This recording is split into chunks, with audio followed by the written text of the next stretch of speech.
आणि या प्रचार सभेत किंवा सांगता सभेमध्ये बोलताना अजित पवारांच्या आठवणींनी अनेकांचा कंठ दाटून आलेला होता।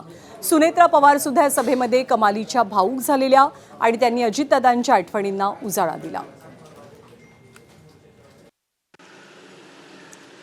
खरं सांगायचं तर माझं दुःख मोठं आहे।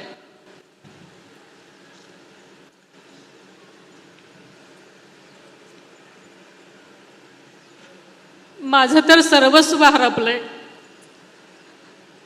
पण लाखोंचा पोशिंदा गमावलेल्या आणि आशेने माझ्याकडे पाहणाऱ्या या पोरक्या जनतेकडे पाहिल्यानंतर दादांचं स्वप्न, त्यांच्या कर्तव्याची जाणीव आणि त्यांच्या पश्चात माझ्यावर आलेली जबाबदारी या साऱ्यांच्या बळावर हे शिवधनुष्य उचलून तुमच्या सर्वांच्या आधारानं मी पुढे चालत राहण्याचा निर्धार केलेला आहे।